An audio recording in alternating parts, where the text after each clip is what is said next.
The sun begins to lower itself behind the gray horizon. It is not a bright sun. It is the pale, distant sun of late December. We are far from the warm waters of the Mediterranean.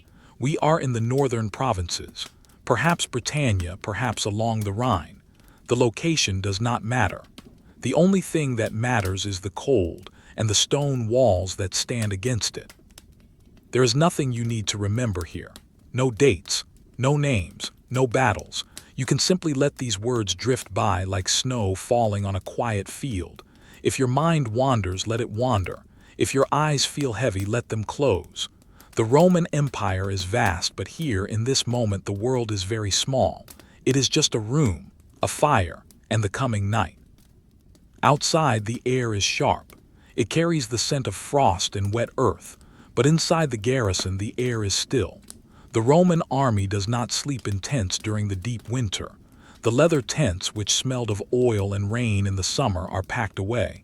Now there is only stone, thick, heavy stone. Imagine a wall. It is built from local gray rock cut into rough squares. Between the rocks there is mortar, a mixture of lime, sand, and water dried hard over many years. Run your hand along this wall in your mind. It is cold to the touch, rough and uneven. It is a barrier. On one side is the winter wind howling softly across the plains.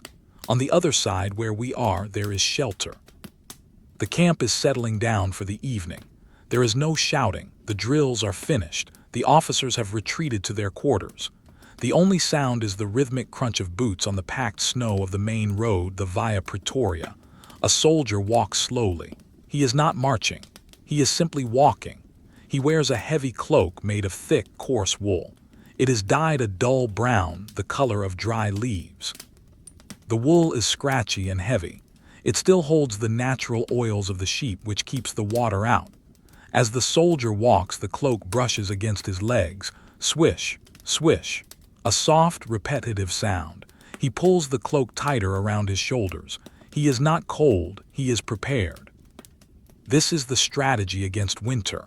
Not a battle of swords, but a battle of layers. A tunic of linen against the skin. A tunic of wool over that.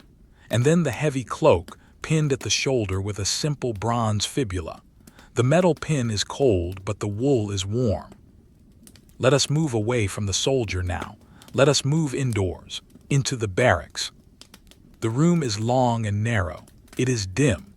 The light comes from small clay lamps, the lucerni, placed in niches along the walls. The lamps are simple. A small bowl of terracotta filled with olive oil. A wick of flax floats in the oil. The flame is small and orange. It does not flicker much because the air in the room is so still. Watch the flame. It is a tiny, steady point of light. It casts long, soft shadows against the plaster walls. The shadows do not move. They are heavy and restful. The smell in the room is faint. It smells of burning oil, dry straw, and old wood. It is a comfortable, familiar smell. The floor beneath your feet feels strangely warm. This is not magic, it is engineering, but it is boring, slow engineering. Beneath the floor there is a hollow space, the hypocaust. Outside the building, in a sunken furnace room, a fire is burning. It burns slowly, consuming logs of oak and ash. The heat from this fire does not go up a chimney. Instead, it is drawn under the floor where you stand. Imagine the heat flowing like a slow river of air. It moves between pillars of stacked tiles. It warms the tiles of the floor from below. The warmth seeps up, through the ceramic, through the concrete, and into the room. It is a gentle, pervasive heat. It does not scorch. It simply exists. It pushes the winter away inch by inch. There is no sound of the fire here. The crackling is far away, outside the walls. Here there is only the sensation of warmth rising. A soldier sits on a low wooden bench. He is doing nothing. His hands rest on his knees. His armor is removed. The heavy larica segmentata, the iron plates that clank and rattle, has been placed in a wooden chest. The chest is at the foot of his bunk. The bunk is simple, a wooden frame, ropes stretched across it to form a net. On top of the ropes, a mattress stuffed with straw or wool. The mattress is lumpy, but it is soft enough. It is covered with a blanket. The blanket is gray. It has a simple geometric pattern woven into the edge, a red stripe, a black line, a red stripe. The soldier looks at the pattern. He follows the line with his eyes, left to right, right to left. He is not thinking about the frontier. He is not thinking about Rome. He is simply looking at the weave of the wool, over and under, over and under, thousands of threads twisted together to make a single piece of cloth. It is quiet. Occasionally, you might hear the sound of a wooden shutter rattling gently against the window frame. The windows are small. They do not have glass. They are covered with oiled cloth or translucent horn to let a little light in during the day. But now it is night. The wooden shutters are closed and barred. The wind pushes against them, but they do not open. The rattle is soft. Tap, tap, tap. Then silence. In the corner of the room there is a clay jar. It is an amphora resting in a wooden stand. It contains water, or perhaps a thin, sour wine mixed with water. The surface of the liquid is perfectly still. It reflects the tiny point of light from the oil lamp. If you were to touch the clay jar, it would feel cool. Not freezing, just cool. The soldier reaches out and takes a piece of bread from a small table. The bread is round and flat. It is hard. It was baked early this morning in the communal ovens. Now it is dense and chewy. He breaks off a small piece. There is no sound of crunching. The bread is soft inside. He eats slowly. He chews. He swallows. He waits. There is no rush. The night is long. The winter is long. The empire moves at the speed of a marching legion, but here, inside the winter quarters, time seems to stop completely. Outside, the snow begins to fall a little heavier. The flakes are large and wet. They land on the thatched roofs of the civilian buildings nearby. They land on the red tiles of the bathhouse. They land on the paved roads, layer upon layer, covering the dirt, covering the stone, softening every edge. The world outside is turning white and gray, a monochromatic landscape, but inside the colors are warm, the brown of the wood, the orange of the flame, the beige of the plaster, the deep red of a tunic hanging on a peg. Let your focus drift to the texture of the wood on the bench. It is old oak. It has been smoothed by years of use. Thousands of soldiers have sat here, waiting, resting. The grain of the wood flows in long, dark lines. It looks like water frozen in time. If you run your finger along the wood, you can feel the slight ridges of the grain. It is solid. It is permanent. The Roman strategy against winter is patience. It is the ability to sit still, to wait for the sun to return, even if that will be months from now. In the storage rooms beneath the barracks, there are sacks of grain, wheat and barley, brought here in wagons during the autumn. The sacks are piled high. They smell of dust and dry fields. They sit in the dark, silent and heavy. No one disturbs them. They are there for the future, a boring, certain future.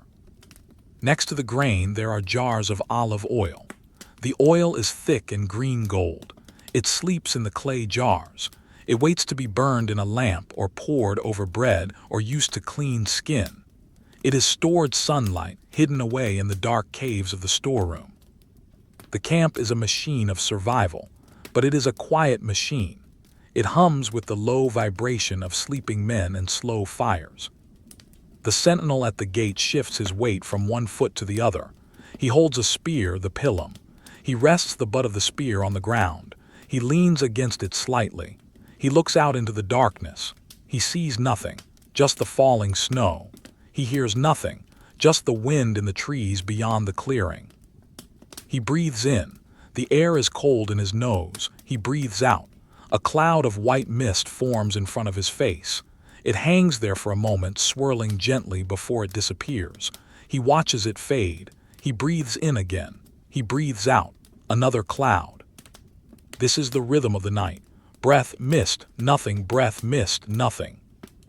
Back in the room, the soldier on the bench stands up. He moves slowly. His joints pop softly. He walks to the lamp.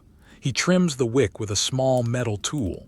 The flame brightens for a second, then settles back down. He walks to his bunk. He sits on the edge. The ropes creak under his weight. He unlaces his boots. They are heavy leather boots, Callagee, but for winter they are enclosed, stuffed with wool. The leather is stiff. The laces are leather strips. He undoes a knot. He pulls the lace through the hole. He undoes another knot. It is a slow process. There is no need to hurry. He places the boots on the floor side by side. He aligns them perfectly. Left boot, right boot. He stares at them for a moment. They are muddy at the edges. The mud is drying, turning into gray dust. He lies down. He pulls the gray blanket up to his chin. The wool is scratchy against his neck, but the warmth is immediate. He stares up at the ceiling. The ceiling is timber and plaster. There are shadows up there caught between the beams. The shadows are deep and soft. The hypocaust continues its work beneath the floor. Silent heat, rising up, filling the room, keeping the frost at bay. You are safe here. The walls are thick. The door is barred. The supplies are stored. The winter can rage outside, but it cannot enter. There is nothing to do but rest. The light from the lamp is getting lower. The oil is being consumed, drop by drop. The level of the liquid falls imperceptibly. Imagine the snow falling on the roof above, millions of tiny flakes, landing without a sound, building a blanket of white over the roof. This blanket of snow acts as insulation. It keeps the heat in. The Romans know this. They welcome the snow on the roof. It makes the silence deeper. Everything is heavy. The stones, the timbers, the wool, the eyelids of the men. The night itself is heavy. It presses down gently like a warm hand. Drift through the camp, past the barracks, past the granary, past the stables where the horses are sleeping standing up. Their breath also makes clouds in the cool air of the stable. They chew slowly on hay. Crunch, pause, crunch, pause. The smell of hay and horses is strong and earthy. It is a world of simple textures: stone, wood, wool, hay, leather, clay. The complexity of the empire, the politics of the Senate, the maps of the generals, none of that exists here. Here, there is only the basic reality of keeping warm. The night deepens. The time passes without being measured. There are no clocks ticking, only the slow burning of the oil, only the slow accumulation of snow. Rest in this stillness. There is no next step. There is no destination. We are just here in the winter quarters waiting for nothing. The snow has stopped falling for a moment. The air outside is incredibly clear. If you were to look up, you would see the stars. They are hard, white points of light pinned against a black velvet canopy. They do not twinkle. They are frozen in place, watching the sleeping empire. We leave the sleeping barracks now. We leave the soldier wrapped in his gray wool blanket. We step back out into the courtyard.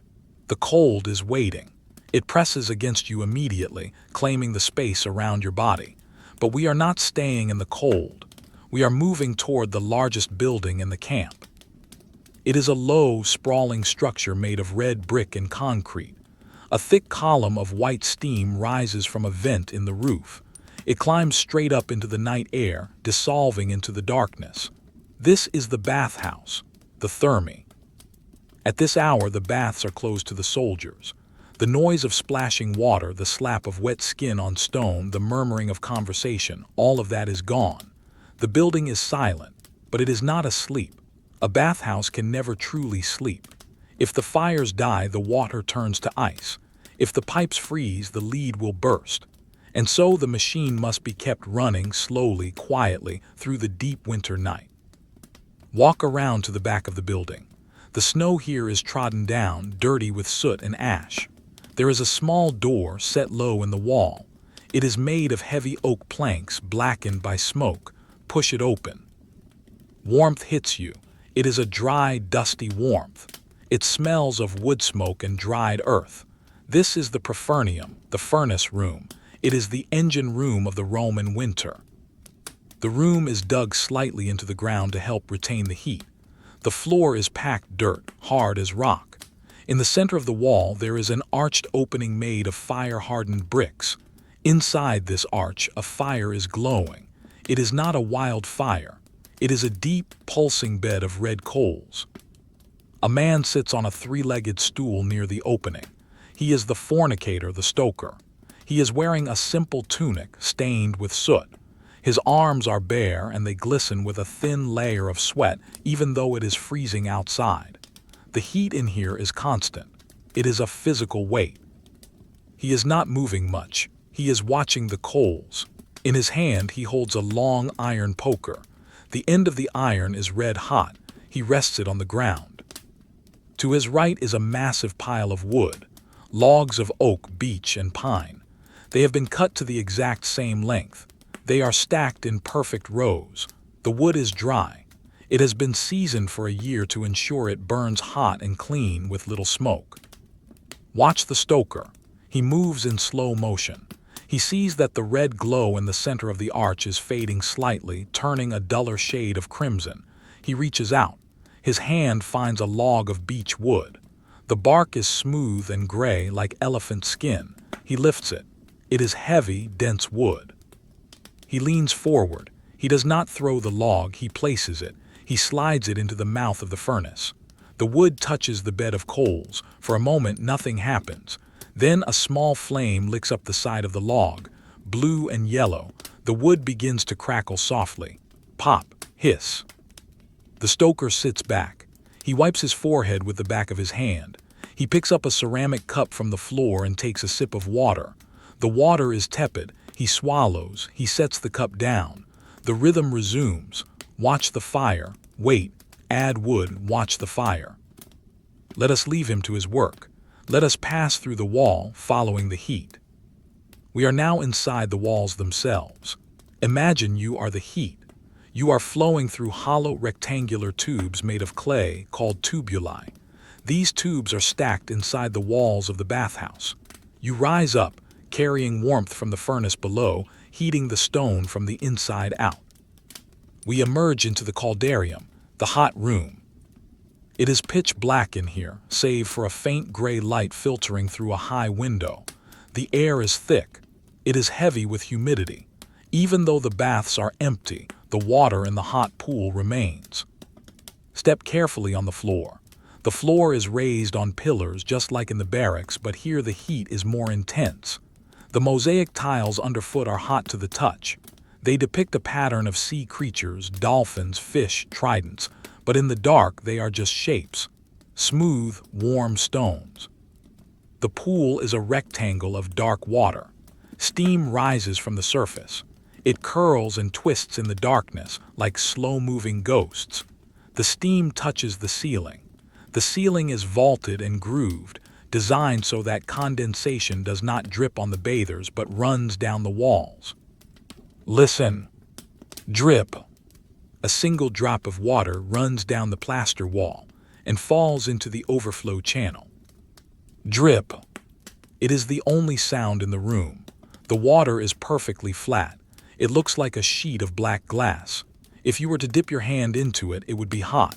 Not scalding, but hot. A comforting, enveloping heat that soaks into the bones. The room smells of minerals, sulfur and damp stone. It is a clean smell, sterilized by the heat. There are marble benches along the walls. They are empty. The white marble glows faintly in the gloom. They are waiting for the morning, waiting for the officers and the soldiers to come and scrub away the dirt of the frontier. But for now, the benches are just cold stone in a hot room. We move to the next room, the tepidarium, the warm room. The air here is clearer. There is less steam. The heat is gentler. It is a transition space. The body cools down here. The floor is warm but not hot. The silence is different here. It feels more hollow. In the corner, there is a shelf. On the shelf, there are tools left by the bath attendants. A strigil, a curved metal tool used to scrape oil and dirt from the skin. It is made of bronze. It lies on its side. Next to it, a small clay pot of scented oil. The oil has solidified in the cold of the night. It is a pale yellow wax now. There is a stack of linen towels. They are folded into precise squares. The linen is rough and unbleached. It is a beige color. The pile is neat, orderly. Roman discipline extends even to the towels. Move further, into the frigidarium, the cold room. Here the air is brisk. There is no underfloor heating here. The walls are cold. The water in the circular plunge pool is unheated. It comes directly from the aqueduct or the well. The surface of this water is still, but it looks harder, sharper than the warm water. It reflects the faint light from the window with a crisp clarity. This water is meant to shock the system, to close the pores. Now it just sits there, a pool of liquid winter held inside stone walls. The room has a high domed ceiling. If you were to whisper here, the sound would echo for a long time. Echo, echo, but we do not whisper, we remain silent. Let us go deeper into the infrastructure. Let us find the water. Behind the bathhouse there is a large lead tank, the Casella Aqui. It is a reservoir. The water arrives here from a wooden pipe that runs underground, protected from the frost. The pipe is made of elm trunks, hollowed out and joined together with iron collars. Listen to the water entering the tank. It is a low gurgle, a constant, steady flow. The Romans are masters of water. They force it to march just like their soldiers. It flows downhill, obeying gravity, channeled exactly where it is needed. The lead tank is cold, dull gray metal. Condensation has frozen on its exterior, forming a pattern of delicate frost feathers. They are white and intricate, ferns of ice growing on the lead. Inside the tank, the water is dark and swirling. It waits to be released into the boiler, to be heated by the furnace, to become steam, to become comfort. The system is a circle: water, fire, stone, heat. We drift back to the furnace room, the Prefernium. The stoker has not moved. He is still sitting on the stool. He is peeling an apple now. He has a small knife. He cuts a slice of the apple. The skin is withered and wrinkled. It is an old apple from the autumn harvest, but the flesh inside is still white. He eats the slice. He chews slowly. The firelight reflects in his eyes. He is not thinking about the engineering of the aqueduct. He is not thinking about the chemistry of the mortar. He is simply existing in the warmth. He looks at the pile of wood. He calculates without really thinking how much he will need for the next hour. The pile is large. There is plenty of fuel. There is no danger of the fire going out. Nearby, a cat is sleeping on a pile of empty sacks. It is a barn cat kept to catch mice that might eat the grain. It has found the warmest spot in the camp. It is curled into a tight ball. Its tail is wrapped over its nose. Its breathing is invisible, but if you look closely, you can see its side rise and fall. Rise and fall. The cat is completely relaxed. It trusts the warmth. It trusts the walls. It trusts the man with the apple. The wind howls outside the door. A long, low moan. It sounds frustrated. It wants to come in. It wants to freeze the water and extinguish the fire, but the door is thick. The latch is iron. The wind cannot enter. The stoker stands up again. He stretches his back. He picks up a broom made of birch twigs. He sweeps the floor around the furnace. Swish, swish. He moves the dust a few inches. He is keeping the workspace clean. It is a habit. He sweeps the dust into a small pile. Then he scoops it up and tosses it into the corner. He sits back down. The fire pops. A spark lands on the dirt floor and glows for a second before turning black. In the corner of the room there are stacks of clay tiles. These are spare tubuli. They are rectangular with holes cut in the sides to let the hot air pass through. They are stacked like bricks. They are a dusty orange color. They are heavy and rough. Look at the texture of the clay. You can see the thumbprints of the maker in some of them. A man who made these tiles months ago in a sunny yard somewhere to the south. His work is now here in the dark in the north, waiting to be used. The thumbprint is a frozen moment of time. Everything here is solid. Everything has weight. The logs, the iron poker, the stool, the bricks, the water in the tank. It is a world of matter anchoring us to the earth. The pacing of the night is glacial. The moon is slowly rising higher, unseen behind the clouds. The light in the room shifts very slightly as the coals settle. The red glow becomes a little deeper, a little more purple at the edges. The stoker reaches for another log. This one is oak, knotty and gnarled. It takes effort to lift. He grunts softly. He feeds the beast. The fire accepts the offering. The heat surges again just a little. This is the heartbeat of the camp. Thump, thump, slow and steady. As long as this fire burns, the Roman winter is held at bay. You can feel the warmth radiating from the text. It is a dry heat. It makes your eyelids heavy. It relaxes the muscles in your shoulders. There is nothing urgent here. The bathhouse will be empty for hours. The water will sit. The steam will rise. The condensation will drip. The stoker will sit. Imagine you are sitting on a bench in the tepidarium, the warm room.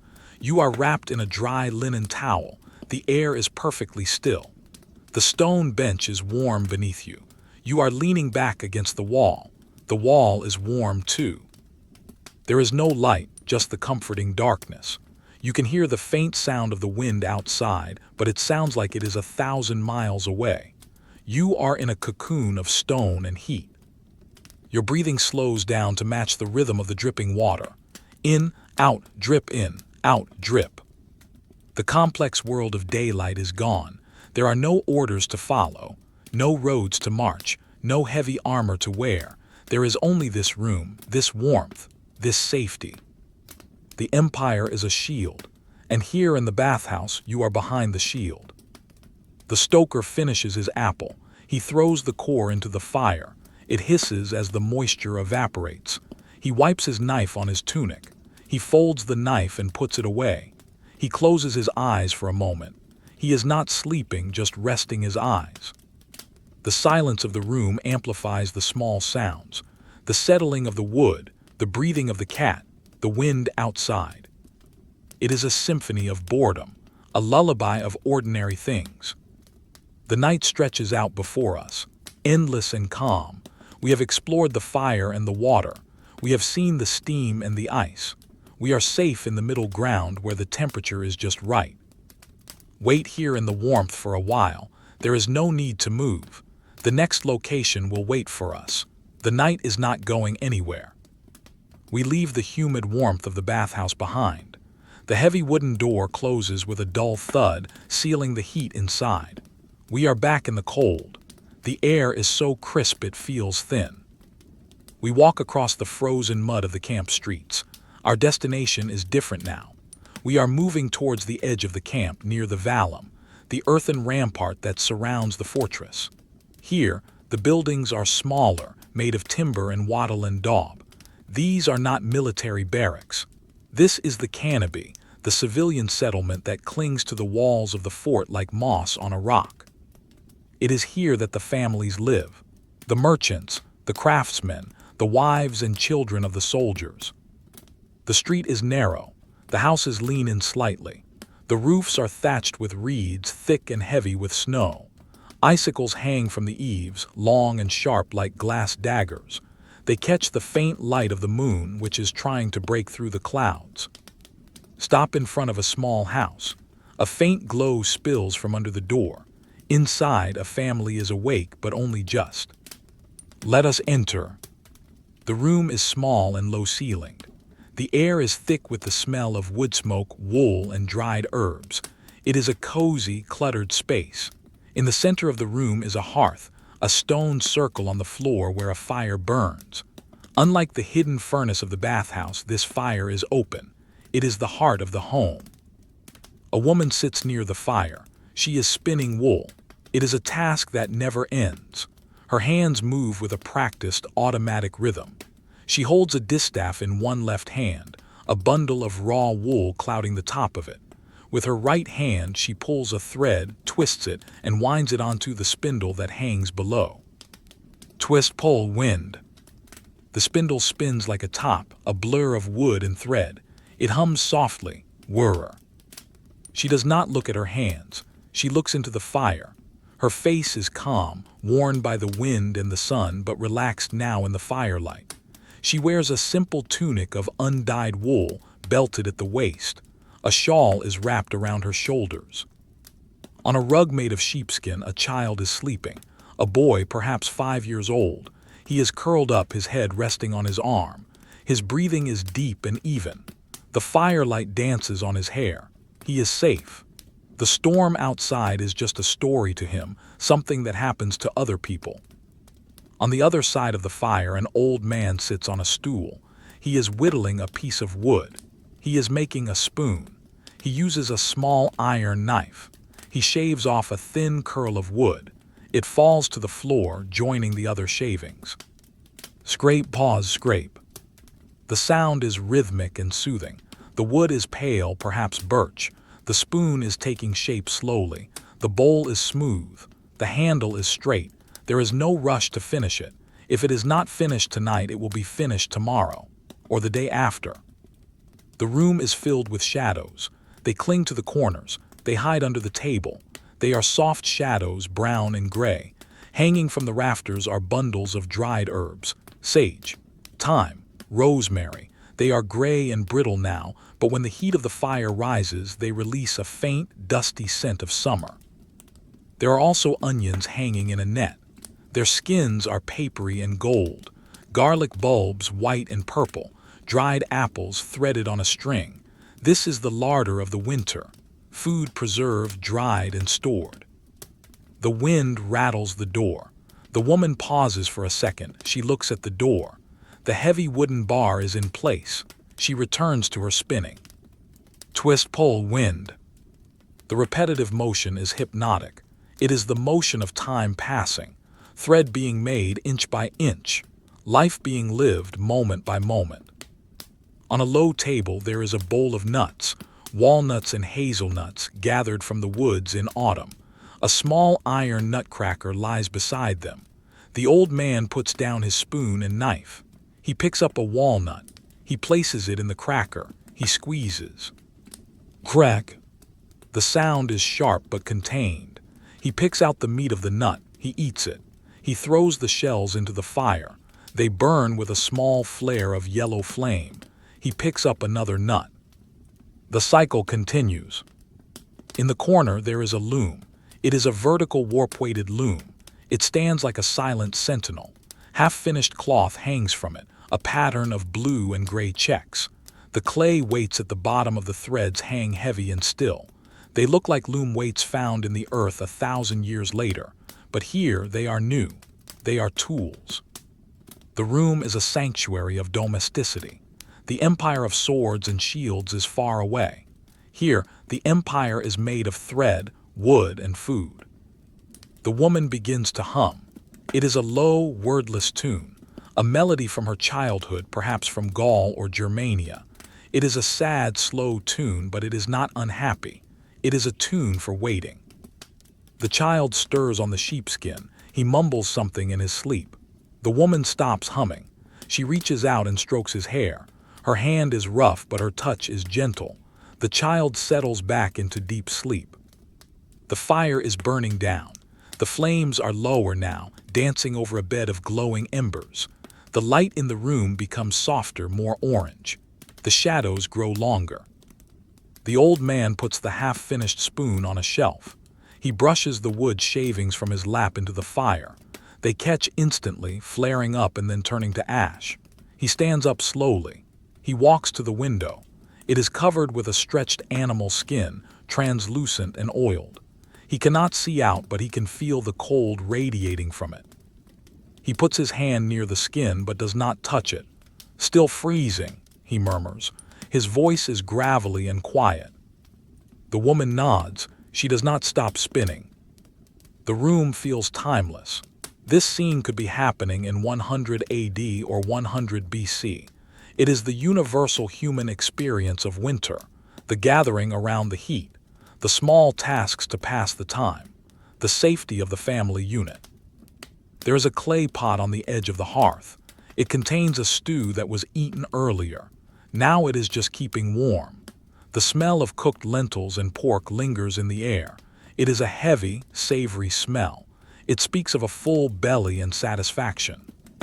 The floor is packed earth, covered with rushes, dried reeds spread out to provide insulation. When someone walks, the rushes rustle softly. Swish crunch, swish crunch.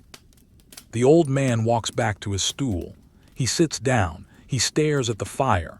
He watches the shapes in the embers, a castle, a mountain, a face. The shapes shift and collapse as the wood burns away. The spinning wheel hums, whir. The wind moans, whoo. The fire snaps, pop. It is a trio of winter sounds. Imagine the texture of the wool in the woman's hands. It is greasy with lanolin. It is warm from the animal it came from. It is raw nature being transformed into civilization, into a tunic, into a cloak, into warmth. The light flickers on the clay pots on the shelves. They are simple, utilitarian vessels. Gray ware and Samian ware, the shiny red pottery imported from Gaul. The red glaze gleams in the firelight. It looks like polished stone. Everything in this room has a purpose. There is no clutter for the sake of clutter. The knife cuts, the spoon holds, the loom weaves, the fire warms. The woman stops spinning. The spindle hangs motionless. She sighs a long, releasing breath. She rubs her eyes. She is tired, but it is a good tiredness. The tiredness of a day spent keeping life going. She stands up and walks to the cupboard. She takes out a small jar of honey. She takes a wooden dipper and drizzles a tiny bit of honey onto a piece of hard cheese. She hands it to the old man. He takes it. He nods his thanks. He eats the cheese and honey. The sweetness and the saltiness mix, a small luxury in the middle of the frozen night. She sits back down. She does not pick up the wool. She just sits. Her hands rest in her lap, palms up. They are strong hands, calloused, stained with dye. The silence in the room deepens. The humming has stopped. The whittling has stopped. Now there is only the breathing of the three people and the breathing of the fire. The roof beams creak above them. The wood is contracting in the cold. It is a sound of the house settling, hunkering down. The house is like a living thing, a shell protecting its soft interior. Outside, a dog barks once, a muffled, distant sound, then silence again. The woman looks at the sleeping child. She pulls the sheepskin up higher around his shoulders. He is so small against the vastness of the winter, but he is warm. That is all that matters. The old man leans forward and adds a piece of turf to the fire. Turf burns slowly with a steady, smoldering heat. It smells of earth and ancient roots. The smoke changes scent. It becomes peatier, heavier. The smoke rises to a hole in the roof. Most of it escapes, but some lingers, forming a haze near the ceiling. This smoke preserves the timber, keeps the bugs away. It is part of the ecosystem of the house. You can feel the peace in this room. It is a heavy, blanketed peace. There is no need to talk. They know each other's thoughts. They know the routine. Sleep, wake, work, eat, wait. The winter is a siege and they are the defenders.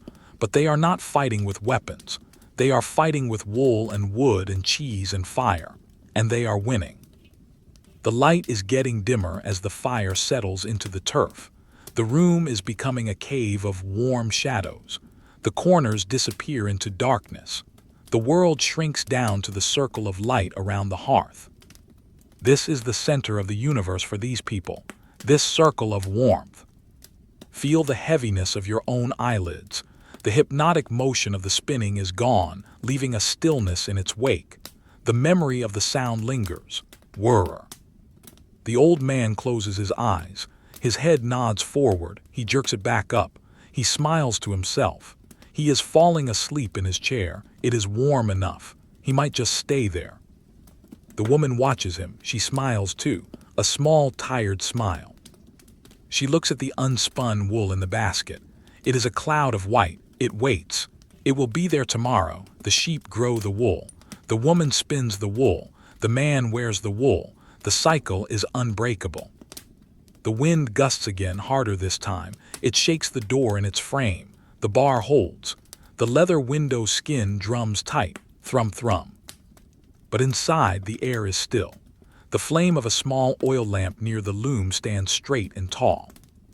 We stay here for a moment longer, soaking in the domestic tranquility, the smell of the peat fire, the sound of the sleeping child, the sight of the red pottery gleaming. It is a simple life, a hard life perhaps, but tonight it is a warm life. The snow begins to pile up against the bottom of the door outside, a draft excluder of nature's making, sealing the cracks. We are deep in the night now. The camp is fully asleep. The soldiers in the barracks, the stoker in the bathhouse, the family in the cottage. All connected by the shared effort of staying warm. Slowly we back away. We leave them to their rest. We pass through the wooden wall of the house as if we are ghosts. We step back into the street. The cold is waiting, but we carry the memory of the fire with us. The snow crunches under our invisible feet. We turn towards the center of the camp. There are more places to visit, more silence to find. But for now the spinning has stopped. The thread is cut. The moment is frozen. The wind outside has shifted direction. It now comes from the east, blowing across the vast, flat plains, carrying with it the deep freeze of the continent. But we are moving away from the wind. We are moving toward the center of the fortress, to the most valuable buildings in the entire camp. They are not the headquarters, they are not the treasury, they are the horia, the granaries. Stand before them. They are massive, long structures built of stone. They look like long, sleeping beasts. The walls are supported by heavy stone buttresses that stick out like ribs. These thick walls are necessary. They are not holding the roof up. They are holding the walls in. Inside, the pressure of tons of grain pushes outward, a silent, heavy force. The buttresses push back. It is a stalemate of stone and gravity that has lasted for decades. The windows are high up, narrow slits just under the eaves. They are designed to let air in but keep rain and birds out. The air must flow. If the air stops, the grain rots. The Romans understand this. The building is a machine for breathing. Let us find the entrance. There is a heavy wooden loading platform at one end. It is covered in a dusting of snow, but underneath, the wood is polished smooth by the sliding of thousands of heavy sacks. We step up onto the platform. There is no sound of footsteps, for we are moving like shadows. The doors are enormous, oak planks bound with iron straps. A heavy padlock hangs from a hasp, but for us the doors are no barrier. We slip through the gap between the doors. We are inside. The silence here is different from the silence in the bathhouse or the barracks. It is a dry, dusty silence. It feels ancient. The air is cool, but it is not freezing. The mass of the grain holds a certain thermal inertia. It absorbs the temperature changes slowly. The smell hits you instantly. It is the smell of late summer. It is the scent of golden fields baked by the sun. It is the smell of straw, chaff, and dry kernels. It is a rich, earthy perfume that fills the nose and coats the back of the throat. It is the smell of survival. The room is vast. It stretches out into the darkness, a long tunnel of shadows. On either side of a central aisle there are wooden bins. The bins are filled to the brim with loose grain, wheat, spelt, barley. In other sections there are stacks of sacks, burlap sacks piled in pyramids. They reach up toward the rafters. There is a single light in this cavernous space. A small lantern sits on a barrel near the entrance. A man stands next to it. He is a librarius, a clerk of the Legion. He is not a soldier of the line. He does not carry a sword. He carries a wax tablet and a stylus. He is wrapped in a thick woolen cloak, dyed a dark blue. He is shivering slightly, but he is focused. His job is inventory. It is the most boring, most essential job in the army. Watch him, he is checking the seals on the sacks. He holds the lantern up. The light swings gently, casting moving shadows that dance across the burlap mountains. He looks at a clay seal attached to a sack. He reads the stamp. He lowers the lantern. He lifts his wax tablet. It is a wooden frame filled with black beeswax. He takes his bronze stylus. He presses the pointed end into the wax. Scritch. He makes a mark, a vertical line. Scritch. Another line. He smooths the wax with the flat end of the stylus to correct a mistake. The wax is hard in the cold, so he has to press down firmly. He blows on the wax to warm it slightly with his breath. Who? He writes again. He moves to the next sack. He lifts the lantern. He looks at the seal. He lowers the lantern. He writes. This is the rhythm of logistics. Look, read, write, move, look, read, write, move. There is no glory in this. There are no medals for counting sacks of barley, but without this man the legion starves. Let us move away from him down the central aisle. The floor here is raised. It is suspended on small stone pillars just like the bathhouse, but there is no fire underneath. Instead, there is just air. The suspensory allow the wind to circulate under the floor, keeping the grain dry from the damp earth below.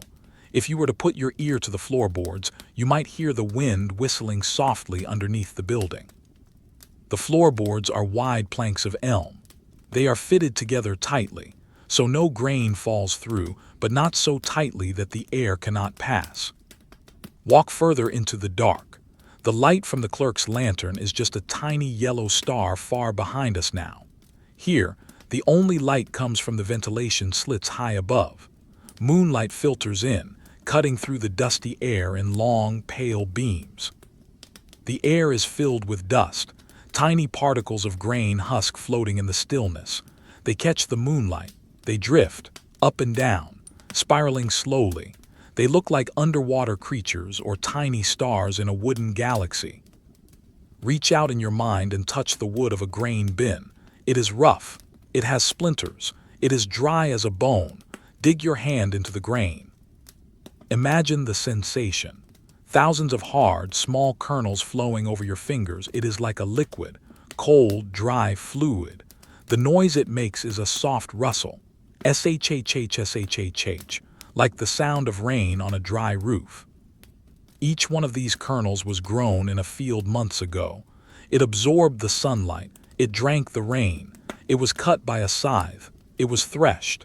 It was winnowed to separate the wheat from the chaff. It was bagged. It was carted here, and now it waits. It is stored energy. It is potential bread. It is potential porridge. It is the fuel for the marches of the spring. But for now, it is just a pile of seeds sleeping in the dark. There is a sudden small movement in the shadows. A mouse?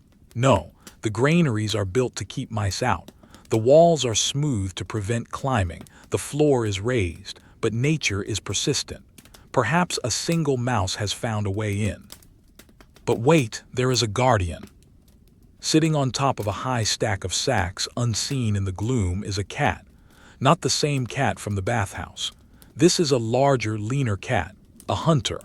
Its eyes are open, glowing faintly green in the moonlight. It is perfectly still. It is watching the floor. It does not move. It does not make a sound. It is a statue of patience. It knows that eventually something might move, and it has time. It has all night.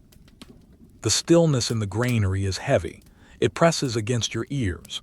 It is a silence that absorbs sound. If you were to shout, your voice would die instantly, swallowed by the tons of grain.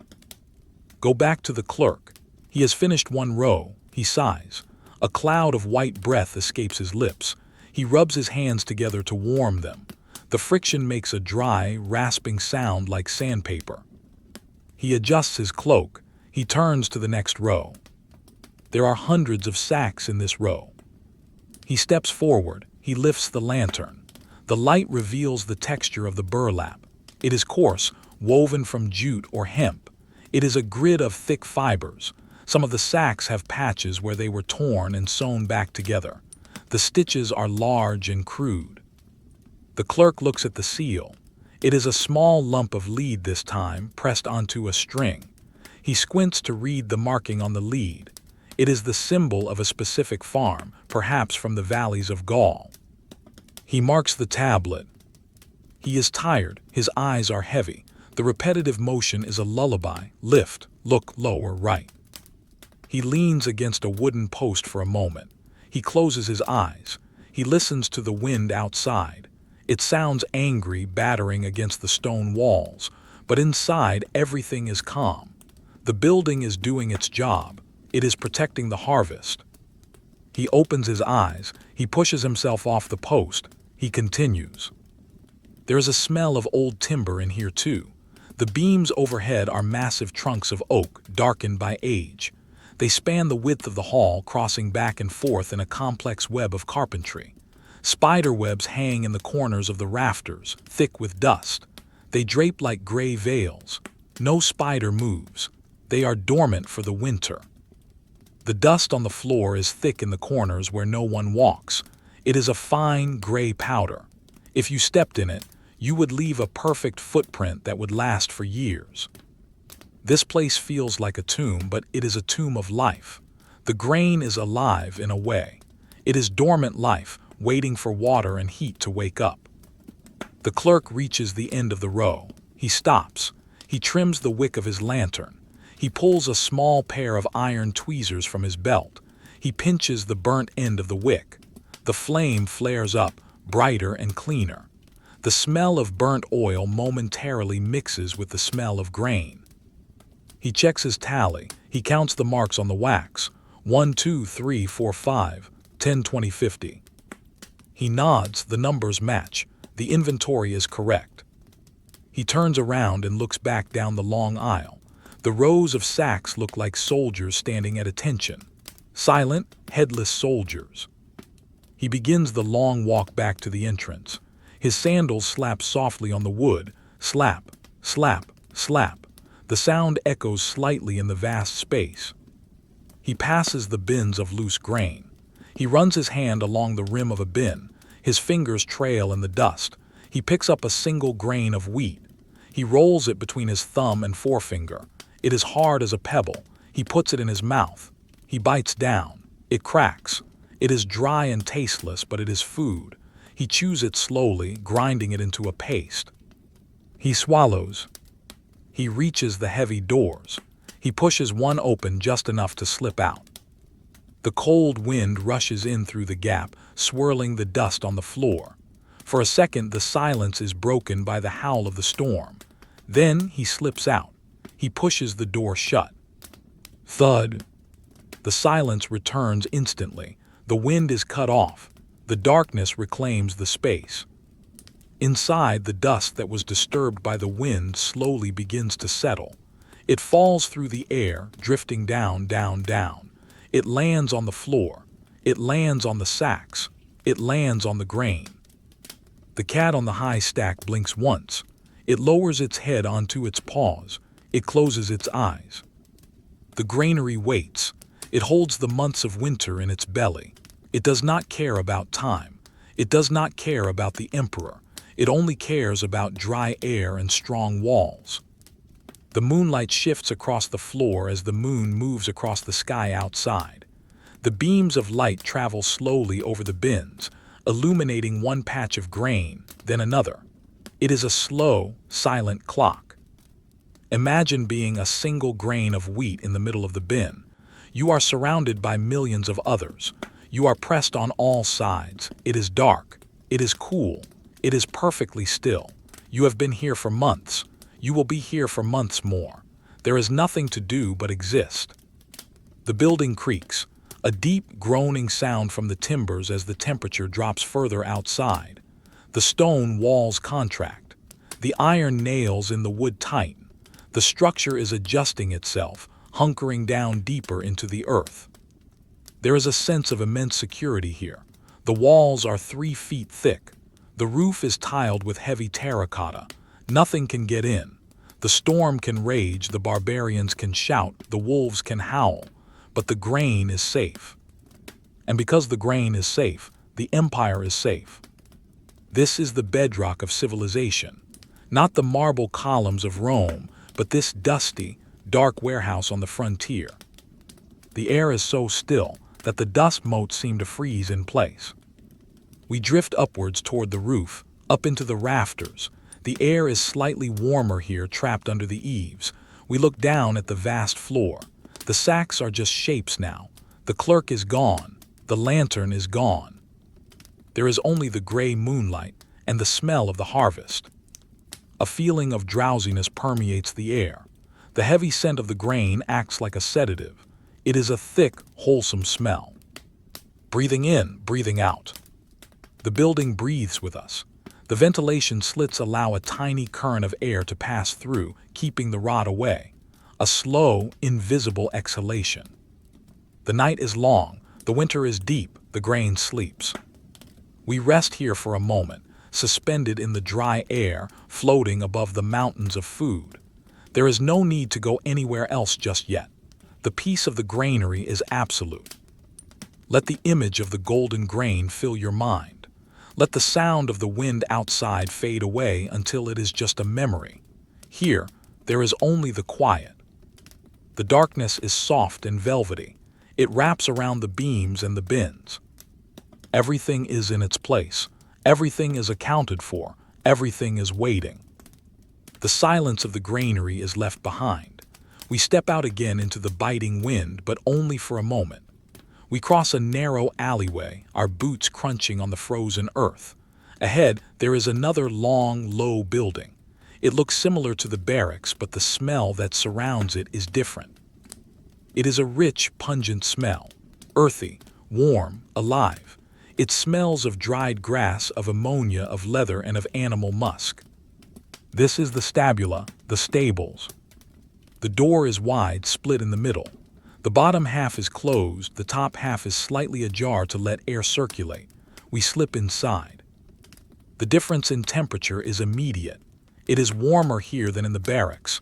It is warmer than in the granary. The heat comes from living bodies. 3 rows of horses, 30 animals in this block alone, act as living furnaces. Their body heat rises, filling the space, pushing the frost back against the walls. It is dim inside. A single lantern hangs from a central beam, casting a swaying yellow light. The shadows are long and moving, shifting as the horses shift. Walk down the central aisle. The floor is paved with cobblestones, worn smooth by iron horseshoes. Down the center of the aisle runs a drainage channel. It is damp but clean. The Romans keep their stables scrubbed. On either side there are wooden stalls. Heavy oak partitions separate the animals. Look into the first stall. A massive horse stands there, a cavalry mount. He is a dark bay, almost black in the gloom. He is not sleeping yet. He is eating. Listen to the sound. It is one of the most soothing sounds in the world. Crunch, grind, crunch, grind. The horse takes a mouthful of dry hay from the rack. He chews slowly. His jaw moves in a rhythmic, circular motion. The dry stalks of grass are crushed between his molars. It is a slow, steady noise, like the sound of heavy stones rubbing together under water.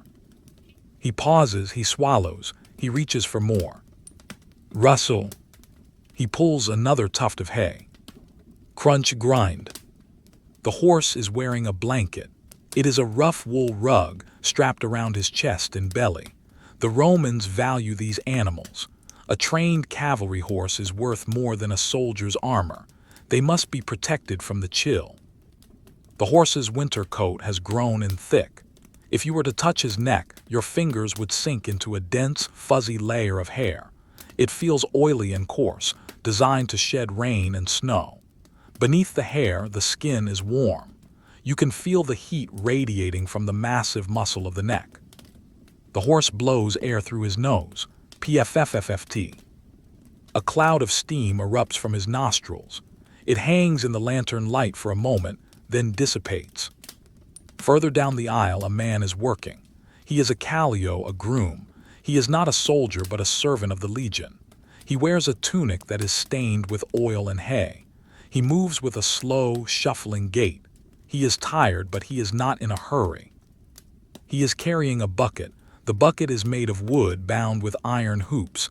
It is filled with water. The water sloshes gently as he walks. Splish, splash. He stops at a stall where a gray mare is standing. She turns her head to look at him. Her eyes are large, dark liquid pools. They reflect the lantern light. She does not startle. She knows him. He pours the water into the stone trough at the front of the stall. Gurgle, splash. The sound of pouring water is loud in the quiet stable. The mare lowers her head. She drinks. Slurp, pause, slurp. The groom leans against the wooden post of the stall. He watches her drink. He rests his hand on the wood. He picks at a splinter with his thumbnail. He is not thinking about the war. He is not thinking about the emperor. He is thinking that the water is cold and the horse is thirsty. He reaches out and pats the mare on the neck. Pat, pat. A hollow, solid sound. The mare ignores him, continuing to drink. The stable is filled with the sounds of large animals at rest, the shifting of weight, a hoof scraping against the cobblestones, scrape, the swishing of a tail, swish, a deep sigh from a horse further down the line. The air is filled with dust, just like in the granary, but this dust is different. It is hay dust. It is golden and floats heavily in the air. It catches in the throat, but it is not unpleasant. It smells of summer meadows, dried and brought indoors. Look up at the ceiling. The rafters are low. Above the rafters is the hay loft. The entire roof space is packed tight with bales of hay. This layer of hay acts as incredible insulation. It traps the heat rising from the horses. It keeps the cold from the roof tiles away. The stable is a cocoon, a warm, smelly, safe cocoon. The groom moves to the next stall. He checks the bedding. The floor of the stall is covered in straw, clean, yellow straw. It is deep and soft. The groom uses a pitchfork to fluff it up in the corner. Rustle shhh. He is making a bed. He wants the horse to lie down. If the straw is too thin, the cold from the ground will seep through. He adds another forkful from a pile in the aisle. He spreads it out. He is meticulous. He steps back. The horse in this stall, a chestnut gelding, lowers his head and sniffs the fresh straw. He circles once, twice. His hooves rustle in the bedding. Then with a grunt, he buckles his knees. Thump it. He goes down. He rolls onto his side. The straw crunches under his weight. He stretches his neck out. He lets out a long breath. He closes his eyes. The groom nods. He is satisfied. There is a sense of shared camaraderie here. The man and the beasts. They are all stuck here in the winter, waiting for the spring grass. In the corner of the stable there is a tack room. The door is open. Let us peek inside. The smell of leather here is overpowering. It is a sharp, tannic smell. Rows of saddles hang on wooden pegs. These are Roman military saddles with 4 horns, the cornua, at the corners to hold the rider in place without stirrups. The leather is dark, polished with oil and beeswax to keep it supple in the cold. Bridles hang next to the saddles. The bronze bits gleam dully in the shadows. The leather reins are coiled neatly. Everything is in order. On a small table there is a pot of grease and a rag. Someone was cleaning a harness earlier. The rag is stiff with old grease. Back in the main aisle, the groom has sat down on a bale of hay. He is taking a break. He leans back against the wall. He closes his eyes. The rhythm of the horse's chewing is like a metronome. Crunch, crunch, crunch. It is a hypnotic beat. It slows the heart rate. A barn owl, which has made its home in the high eaves, shifts slightly. It makes no sound. It watches with wide black eyes. It is waiting for a mouse, just like the cat in the granary. But the horses do not care about the owl. Focus on the texture of the wood in the stalls. It is oak, chewed in places by bored horses. The edges are rounded and smooth from years of animals rubbing against them. The wood is dark, stained by oil and contact. It looks like polished driftwood. Focus on the iron ring bolted to the wall. It is heavy, hand-forged iron. It is pitted with rust but strong. A lead rope is tied to it with a complex knot. The rope is made of hemp, rough and hairy. It hangs slack. The horse is not pulling against it. The atmosphere is heavy with drowsiness. The heat, the smell, the rhythmic sounds. It is a place designed for resting. The groom opens his eyes and reaches into his pocket. He pulls out a small apple. It is shriveled. He bites into it. Crunch. The sound mimics the horse's. He eats quietly. He looks at the lantern. The oil is low. The flame is getting smaller. The shadows are stretching out, reaching for the corners. Soon the lantern will go out and the stable will be in darkness. But that is fine. The horses do not need light. They can smell each other. They can hear each other. Imagine you are standing next to the bay horse. You can feel the warmth coming off his flank. You can smell the sweet scent of the hay he is eating. You are safe here. The walls are thick timber and wattle and daub. The roof is heavy. Outside, the wind is whistling around the corners of the building, searching for a crack. But there are no cracks. The mud and straw have sealed them all. The groom finishes his apple.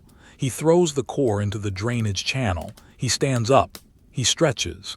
His joints crack. He picks up the bucket again.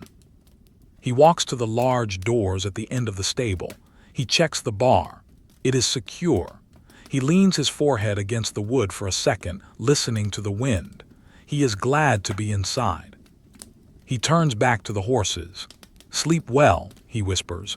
He does not say it to any specific horse but to the room. He blows out the lantern. Phh. The light vanishes instantly. Now there is only darkness, but it is not a scary darkness. It is a warm, velvety darkness.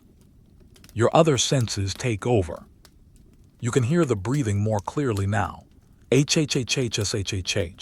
Hhhhshhh. 30 large lungs expanding and contracting. You can smell the hay more intensely. You can hear the straw rustling as a horse shifts its weight. You can hear the grinding of teeth on hay. It continues. Crunch, crunch. The stable is a living organism. It breathes. It generates heat. It survives. Imagine the darkness wrapping around you like the wool blanket on the horse. It is heavy and comforting. There is nothing to see. There is nothing to watch. There is only the sound and the warmth. The groom walks away in the dark. He knows the path by heart. You can hear his footsteps fading. Shuffle, shuffle, shuffle. Then he is gone. You are alone with the horses. The gray mare stops drinking. She lifts her head. She shakes it. Her ears flap. Flap, flap. She settles back. She rests a hind leg, tipping her hip. She is entering a light sleep. The darkness is absolute. If you held your hand up in front of your face, you would not see it. But you don't need to see. You just need to be. Time drifts here. Minutes turn into hours. The horses sleep in cycles. Some wake up to eat. Some lie down. Some stand up. The rhythm is organic and endless. The heat builds slowly. The air gets stuffier, warmer, sleepier. Outside, the snow begins to fall again. It taps gently against the wooden walls. Tap, tap, tap. A tiny counter-rhythm to the chewing. We float in this warm darkness. We are suspended in the smell of hay and horses. There is no war. There is no winter. There is only this long, wooden room filled with gentle giants. The mind creates images in the dark. A sunlit field. A running stream.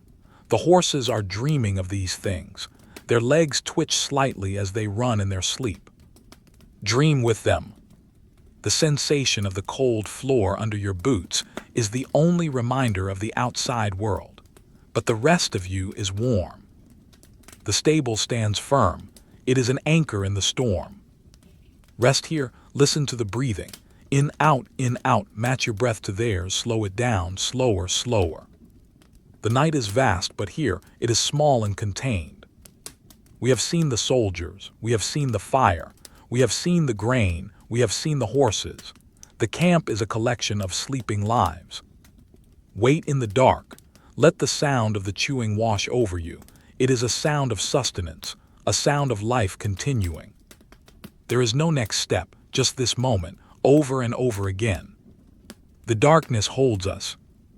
We leave the warmth of the stables behind.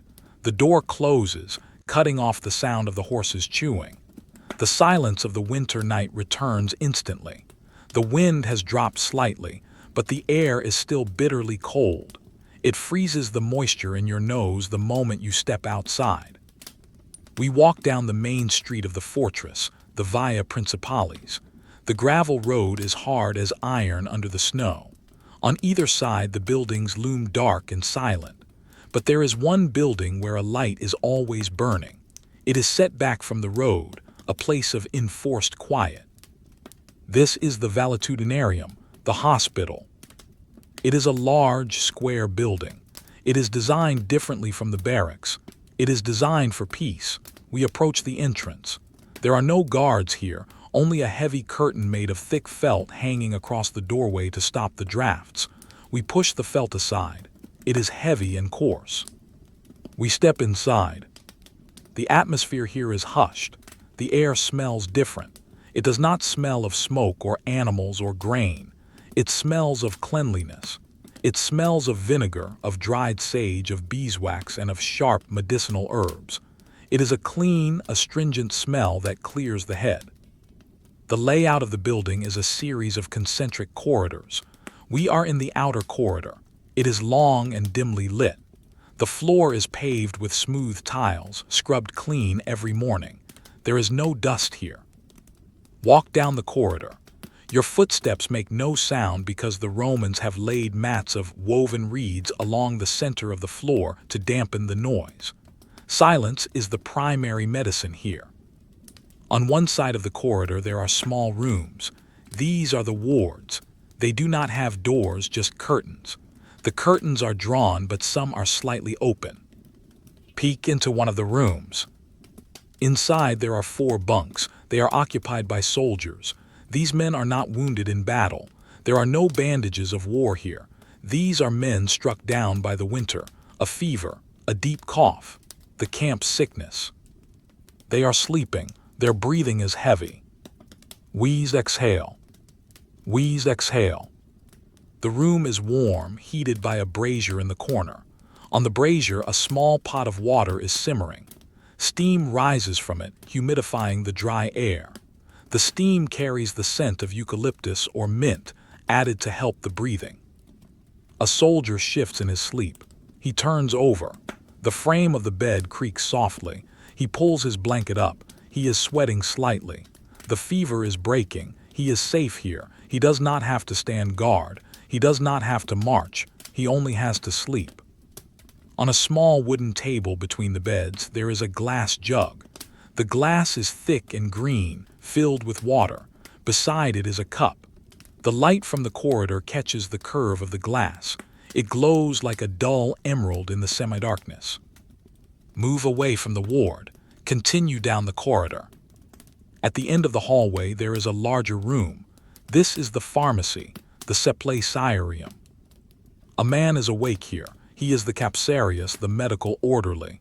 He is dressed in a clean white tunic. His hands are scrubbed pink. He sits at a wide wooden table. He is preparing medicine for the morning. Watch his hands. They are steady and precise. In front of him is a mortar and pestle made of stone. The mortar is a heavy bowl of gray basalt. The pestle is a smooth cylinder of the same stone. He puts a handful of dried leaves into the mortar. They are brittle and brown, sage. He begins to grind them. Grind, scrape, grind. The sound is rhythmic, stone against leaf. The leaves crunch and then turn into powder. The smell of sage rises up, strong and peppery. He works slowly. There is no rush. The soldiers will not wake up for hours. He grinds the leaves until they are a fine dust. He stops. He taps the pestle against the side of the mortar to knock off the loose powder. Tab, tab. He pours the powder into a small ceramic jar. He takes a cork stopper and seals the jar. He places it on a shelf behind him. The shelf is filled with hundreds of such jars, all labeled with small tags: poppy seeds, willow bark, honey, mustard seeds, dried garlic. It is a library of nature, a collection of cures gathered from the fields and forests of the empire. Next to the mortar there is a jar of honey. It is thick, dark honey. The orderly dips a wooden spoon into it. The honey trails off the spoon in a long, slow ribbon. It folds onto itself as it lands in a bowl. Drip, fold, drip. He adds a splash of vinegar. He stirs. This is oxymel, a simple mixture for coughs. The spoon scrapes against the clay bowl. Scrape, swirl. The honey and vinegar mix slowly. The viscosity changes. It becomes a smooth, golden syrup. The orderly stops stirring. He looks at the mixture. He is satisfied. He covers the bowl with a linen cloth. The room is very organized. On a side table there are bronze instruments laid out on a white cloth. Scalpels, probes, forceps, they are polished to a mirror finish. They gleam in the lamplight. They look cold and sharp. But tonight they are just objects. They are not being used. They are resting just like the men. There is a stack of linen bandages. They are rolled into tight cylinders. They are white and clean. They look like scrolls of paper. The orderly reaches out and straightens the stack. He aligns them perfectly. Order is part of the cure. We leave the pharmacy and step into the center of the building. The valetudinarium is built around a central courtyard, a peristyle. We step out into this open space. It is a garden enclosed by the four wings of the hospital, but in winter it is a sleeping garden. The snow lies thick here undisturbed. No one walks in the garden in winter. The paths are hidden. The flower beds are mounds of white. In the center there is a statue. Perhaps it is Aesculapius, the god of healing, or perhaps Salus, the goddess of health. The statue is made of white marble. Snow has collected on the head and shoulders of the god. He looks like he is wearing a winter cloak. The silence here is profound. The building surrounds us, blocking out the wind completely. The sky above is a square of black framed by the roof lines. There are medicinal plants sleeping under the snow in this garden. Roots of comfrey, bulbs of garlic. They are dormant. They are waiting for the sun to warm the earth so they can grow and be turned into medicine. The columns that surround the courtyard are made of wood, painted to look like stone. They stand in quiet rows. The snow has drifted against their bases. Walk along the covered walkway that rings the garden. The roof slopes down and you can see icicles hanging from the tiles. They are long and clear. They catch the reflection of the moon. Water drips from the end of one icicle. Plip. It lands in a stone gutter. Plip. It is a slow, mesmerizing countdown. We move back inside into a different wing. This is the linen room. Here the air smells of flax and lavender. Large shelves are stacked floor to ceiling with sheets, blankets, and tunics. The Romans are obsessive about clean linen for the sick. A woman is here. She is a local civilian hired to help with the washing and mending. She is sitting on a low stool. She has a needle and thread. She is mending a tear in a sheet. She pulls the needle through the cloth. Pull. She draws the thread tight. Tug. She pushes the needle back through. Push. She is focused on the tiny movements of her hands. The thread is white. The sheet is white. Her hands are weathered and brown against the fabric. She does not look up as we pass. She is in a trance of work. The repetition soothes her, stitch after stitch, mending the fabric of the legion. Next to her is a basket of lavender flowers, dried and tied in small sachets. These are placed between the sheets to keep the moths away and to make the bed smell sweet. The scent is faint but persistent. It is a relaxing smell, the smell of sleep itself. The room is warm. There is a small brazier here too, keeping the damp out of the cloth. The heat makes the lavender smell stronger. We drift out of the linen room and back into the main corridor. We pass a small shrine set into the wall, a niche with a small statue of the emperor. A small oil lamp burns in front of it. The flame is tiny, a mere speck of light. It honors the distant ruler who pays for the walls, the medicine, and the grain. But the emperor is far away. Here, the reality is the stone floor and the smell of sage. We return to the ward with the sleeping soldiers. One of them has woken up. He is thirsty. He sits up slowly. He is weak. He reaches for the green glass jug. His hand shakes slightly. He pours water into the cup. Glug, glug. He drinks. The water is cool and refreshing. He sighs. He puts the cup down. He lies back down. He pulls the blanket up to his chin. He stares at the ceiling for a moment. The ceiling is plaster, painted white. There are no patterns, nothing to distract the eye, just white space. His eyes close. Within moments, his breathing deepens. He joins the rhythm of the room again. Wheeze, exhale. The orderly in the pharmacy is still working. He has moved on to checking the inventory. He holds a wax tablet. He counts the jars. Willow bark, 10 jars. He whispers the words to himself. Poppy tears, 5 jars. Clean sponges, 20. He marks the tablet, scritch. It is a peaceful bureaucracy. There is no urgency. The supplies are sufficient. The winter is long, but they are prepared. The light in the corridor flickers slightly as a draft finds its way through a crack. The shadows on the wall dance for a second, then settle back down. The building feels like a living organism that is hibernating. The heart rate is slow. The metabolism is low. It is preserving energy. Imagine the texture of the stone floor under your feet. It is smooth, cool, and solid. It has been walked on by thousands of sandals. It is polished by the passage of time. Imagine the taste of the oximal, sweet honey, sharp vinegar, a taste that coats the throat. Imagine the weight of the wool blanket, heavy, scratching, warm. Everything here is tactile. Everything is real. The night moves forward, inch by inch. The moon moves across the opening of the courtyard. The shadows of the columns shift, rotating like the hands of a very slow clock. The orderly yawns. He covers his mouth with his hand. He stretches his arms over his head. He rubs the back of his neck. He stands up and walks to the window. He looks out into the courtyard. He sees the snow. He sees the statue. He sees the icicles. He leans against the window frame. He stays there for a long time. He is just watching the night. There is a sense of deep safety in this building. It is a place of healing. The violence of the frontier does not enter here. Here, men are just bodies that need rest. The silence is not empty. It is full of care.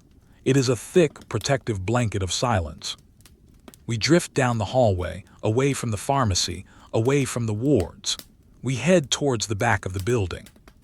Here there is a small room for the staff to rest. There is a simple cot, a table, a chair. A cat is sleeping on the cot. It is a different cat. This one is Ginger. It is stretched out long, its belly exposed. It is completely at ease. It knows that this is the warmest, quietest place in the entire camp. It purrs. Rumbles, rumble. The sound is low and vibrating. It is the sound of pure contentment. The room is dark.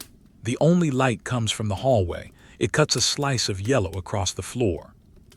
We stand in the doorway, watching the cat sleep. The sight makes your own muscles relax. The tension leaves your shoulders. The hospital is a temple of sleep. The wind outside tries to whistle, but the walls are too thick. The sound is muffled, distant, irrelevant. Inside there is only the slow drip of water, the smell of herbs, and the breathing of sleeping men. We have explored the medicine. We have seen the care. We have felt the quiet. Now we must move on, but we do so slowly, carefully, so as not to disturb the peace. We back away down the corridor. Our view of the ginger cat recedes. The light of the pharmacy fades. The smell of sage lingers in our memory. We push aside the heavy felt curtain at the entrance. We step back out into the night. The cold greets us again, but we are calmer now. We carry the silence of the hospital with us. The street is empty. The snow glitters. The empire sleeps on. The night air seems even colder after leaving the hospital. The moisture on your skin from the steam of the wards evaporates instantly, leaving a chill. But we are not staying in the cold. We are following a scent. It is a scent that travels on the wind, cutting through the smell of snow and wood smoke. It is the smell of life itself. Yeast, warm flour, toasted grain. We are heading to the Pistrinum, the military bakery. This building never truly sleeps. To feed thousands of men in the morning, the work must begin in the deep of the night. We approach the heavy double doors. Heat radiates through the wood. You can feel it on your face before we even enter. We push the door open. The warmth here is different from the bathhouse or the hospital. It is a humid, thick warmth. It smells sweet and sour. It smells of fermentation. The room is vast, with a high ceiling to let the heat rise. The floor is paved with flagstones, dusted white with flour. It looks like a light snow has fallen inside, but this snow does not melt. It is soft and powdery. In the center of the room there are the millstones, large hourglass-shaped stones made of porous volcanic rock. They are the mali. A donkey is harnessed to one of the mills. It is a small, gray donkey. It wears a blinder over its eyes so it does not get dizzy. It walks in a slow, endless circle. Clap, clap, clap. The donkey is not rushing. It knows the pace. It leans into the wooden harness. The heavy upper stone turns against the lower stone. Grind, rumble. The sound is deep, a vibration that you feel in your feet. Grain is poured into the top. Flour spills out of the bottom. It flows like a white river into a wooden trough. The friction of the stones warms the flour. If you touched it, it would feel soft and tepid. The donkey stops. It lets out a breath, huffs. The miller, a man with flour in his hair and eyebrows, gently taps the donkey's flank. The donkey starts moving again. Clap, clap. It is a hypnotic circle, round and round, turning grain into dust. Move away from the millstones. Move towards the back of the room. Here the heat is intense. There is a row of massive ovens. They are built of brick and concrete, shaped like beehives. The fires are built inside the ovens themselves. The wood burns down to ash, heating the bricks until they are white hot. Then the ash is swept out and the bread is put in. The stored heat does the rest. Right now, the ovens are being fired. The mouths of the ovens glow with a fierce orange light. They look like the eyes of dragons in the dim room. A baker stands at a large wooden trough. The maktra. It is a kneading trough. It is filled with a mountain of dough. A mixture of the flour we just saw, water, salt, and fermentum. A piece of old dough kept from the day before to start the rising process. The baker is a large man. His arms are thick and strong. He is naked to the waist because of the heat. His skin is slick with sweat but dusted with flour, making him look like a statue coming to life. Watch him work. He plunges his hands into the dough. It is a heavy, sticky mass. He pushes it away from him with the heels of his palms. Squishy. He folds the dough over. Flap. He pushes again. Squishy. It is a rhythm of pure physical effort, but he does not look strained. He looks meditative.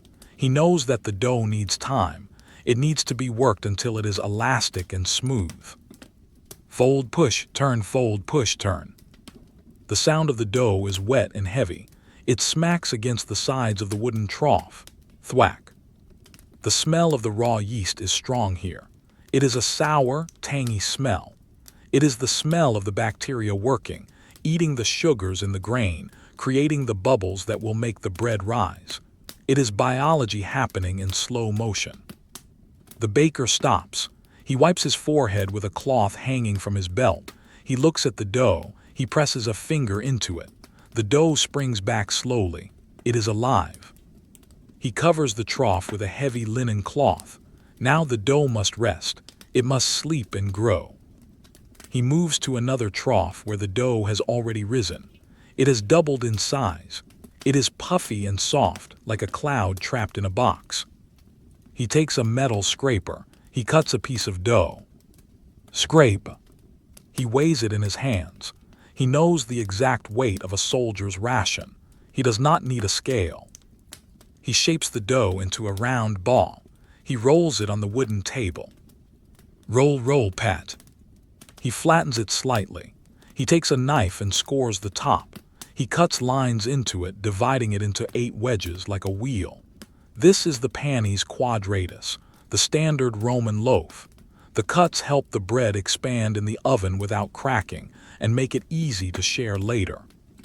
He places the loaf on a long wooden peel, a shovel for the oven. He does it again. Cut, weigh, roll, score. The repetition is endless. Hundreds of loaves, thousands of loaves. The bakery is a factory of sustenance. The air is filled with flour dust. It floats in the shafts of light coming from the oven fires. It dances in the heat currents. It settles on the baker's eyelashes. It settles on the floor. It muffles sound. In the corner there is a stack of firewood. It is dry and brittle. Occasionally, a helper throws a log into an oven that is still being heated. Crack! The wood lands. Sparks fly up, swirling into the chimney. The heat makes you sleepy. It is a heavy, enveloping blanket. Your limbs feel loose. The cold outside feels like a distant memory, a myth. Focus on the sound of the sifting. In another part of the room, an apprentice is sifting the flour. He holds a sieve over a barrel. He shakes it back and forth.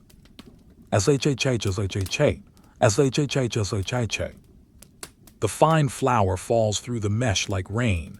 The bran and the husks stay in the sieve. He tips them into a bucket. He starts again. It is a sound like the ocean, regular and calming. The donkey continues its circle. Clop, clop. The millstone continues its grind, rumble. The baker continues his rolling, pat, pat. It is an orchestra of work, but it is a quiet orchestra. There are no voices. No one is talking. They are saving their breath for the work. On a shelf near the door, there are finished loaves from an earlier batch. They are cooling. They are dark brown, crusty, and solid. The smell coming from them is the most comforting smell in human history, toasted crust. Imagine breaking one of those warm loaves. The crust cracks, crunch. Steam escapes from the inside. The crumb is soft and dense. But we do not eat, we just watch. The baker picks up the long wooden peel. It is loaded with 6 raw loaves. He walks to the oven. The fire has been raked out. The bricks are radiating heat. He slides the peel in. Slide. He jerks his wrist. The loaves slide off the wood and land on the hot brick floor. Flump, flump, flump. He pulls the peel out. He loads it again. He is feeding the oven, and the oven will feed the army. The process is slow. The baking takes time. You cannot hurry bread. You must wait for the heat to penetrate to the center of the loaf. The shadows in the room are long and shifting. The orange glow from the ovens paints the walls with warm light. It looks like a cave where ancient rituals are performed. And in a way, baking is a ritual. The apprentice stops sifting. He leans against the wall. He closes his eyes for a moment. He is coated in white flour. He looks like a ghost. He breathes in the warm air. The donkey slows down. The miller lets it stop. He brings a bucket of water. The donkey drinks. Slurp, slurp. Even the machine needs to rest. The silence returns, filled only by the crackle of the wood and the settling of the flour. There is a sense of abundance here. Sacks of grain stacked against the wall, barrels of flour, troughs of dough, stacks of bread. The Romans may freeze, but they will not starve. The baker stretches his back. He looks at the rows of loaves waiting to go in. He is not daunted. He is patient. He has done this every night for 10 years. He will do it for 10 more. He picks up a small piece of dough. He rolls it between his fingers. He checks the texture. It is smooth as silk. The atmosphere is thick. The humidity makes the air feel heavy. It presses against your skin. It relaxes your muscles. You can almost taste the air. It tastes of starch and wood smoke. Outside, the wind howls against the stone walls. It tries to find a gap, but the bakery is sealed tight to keep the heat in. The draft excluders are thick. The windows are shuttered. Here inside it is summer, a man-made summer of fire and stone. The fire in the first oven is dying down. The coals are glowing deep red. They pulse gently. Glow, dim, glow, dim. Watch the embers. They are like a miniature landscape. Valleys of red heat, mountains of black charcoal. They shift and settle with a tiny tinkling sound. Tink. The baker wipes the table down with a wet cloth. The The wood of the table is white from years of flour. It is scrubbed smooth. The grain of the wood is raised. He prepares for the next batch. The cycle is continuous. Grind, sift, mix, knead, rise, shape, bake, eat. It is the circle of civilization. We stand in the corner out of the way. The warmth seeps into our bones. The sound of the sifting starts again. S-H-H-H, S-H-H-H. The donkey starts moving again. Clop, clop. The rhythm is re-established. There is nothing to worry about here. The bread is rising. The oven is hot. The work is being done. We can leave them to it. They do not need us. They only need time. We back towards the door. We take one last look at the glowing ovens. They are the eyes of the night watching over the camp. We push the door open. The cold air rushes in to meet us, swirling the flour dust near the entrance. We step out. The door closes. The smell of bread is cut off, replaced by the smell of ice. But the warmth lingers in our memory. The sound of the millstone hums in our ears. Rumble, rumble. We are back in the night. The stars are still there. The snow is still there. But now we know that there is a heart beating in the center of the camp. A heart made of dough and fire. We walk on. The snow is deep. Our path leads us further into the silence. The heavy door of the bakery clicks shut. The smell of the warm dough lingers in our nose for a second, then is scrubbed away by the sharp, icy air. We have seen the heart of the camp. Now we must go to its skin. We walk towards the edge of the fortress. The ground here rises. We are approaching the vallum, the great earthen rampart that encircles the entire legion. It is a massive bank of earth and turf, packed down hard by thousands of boots. On top of it stands the palisade, a wall of sharpened wooden stakes lashed together, and at intervals there are towers. We climb the wooden stairs that lead up to the walkway. The wood is frosted. It is slippery. We hold the rail. It is rough, cold timber. Step creak, step creak. We reach the top. We are now standing above the camp. The wind is stronger up here. There are no buildings to block it. It comes sweeping in from the dark forest to the north, carrying the scent of pine needles and frozen marshes. It whistles through the gaps in the wooden fence. Whoosh whistle. Standing in the shadow of a wooden watchtower is a sentry. He is the eyes of the empire. He is not moving. He looks like a part of the woodwork. He is wrapped in the thickest cloak of all, the pinula. It is a heavy, hooded poncho made of felted wool. It is waterproof and windproof. He has the hood pulled up over his head. You cannot see his face, only the dark hollow of the hood. Underneath the cloak, he wears a scarf, a focil. It is wrapped tight around his neck to stop the armor from chafing and to keep the heat in. He wears thick woolen trousers, bracky, tucked into his boots. He is a bundle of wool, standing against the wind. He holds a spear, the pilum. He does not hold it in a fighting stance. He leans it against his shoulder. His hand is wrapped in a thick mitten, gripping the wood of the shaft. The metal tip of the spear is cold and dull. It points at the stars. Stand beside him. Look out at what he sees. Beyond the wall, the land drops away into a ditch, the fossa. It is filled with snow. Beyond that, the clearing, and beyond that, the tree line. The forest is a wall of black ink. It is dense and impenetrable. In the summer, it is green and noisy with birds. But now, in the winter, it is dead silent. The sap has gone down in the trees. The leaves are gone from the oaks. Only the pines keep their color, but even they look black in this light. Nothing moves in the forest. The barbarians are not attacking. They are in their own longhouses, huddled around their own fires miles away. The wolves are sleeping in their dens. The bears are hibernating. There is only the landscape, vast, empty, frozen. The sentry breathes. A cloud of steam escapes from the hood. It travels a few inches and is torn away by the wind. He shifts his weight. The wooden planks of the walkway groan under his boots. Groan. He taps the butt of his spear against the wood. Tab, tab. It is not a signal. It is just a movement to make sure his hands are still working, to break the monotony. The moon comes out from behind a cloud. It illuminates the field of snow in front of the wall. The snow is incredibly bright. It glows with a blue-white luminescence.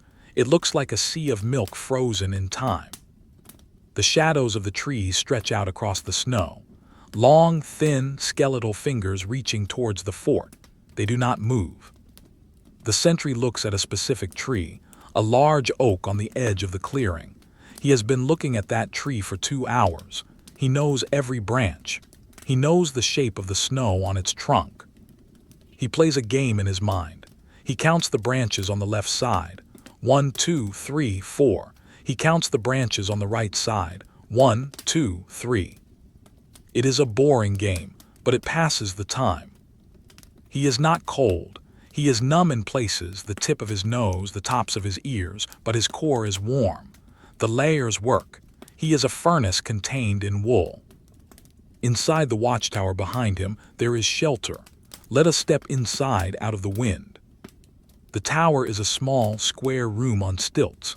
It has windows on all 4 sides, but they are shuttered now, except for the one facing out. There is another soldier here. He is off duty for the moment. He is sitting on a bench, huddled over a small brazier. The brazier contains glowing charcoal. It gives off very little light but a steady, focused heat. The soldier holds his hands over the coals. His palms are open. He rubs them together. Rub, rub. The sound of skin on skin. He is heating a small cup of pasca, water mixed with wine and vinegar on the edge of the brazier. It steams gently. The smell is sharp and acidic. The room smells of old wood and charcoal. The wind batters the outside of the tower. Thump, thump. It sounds like a heavy hand hitting the walls, but inside it is dry. The soldier looks at the hourglass on the table.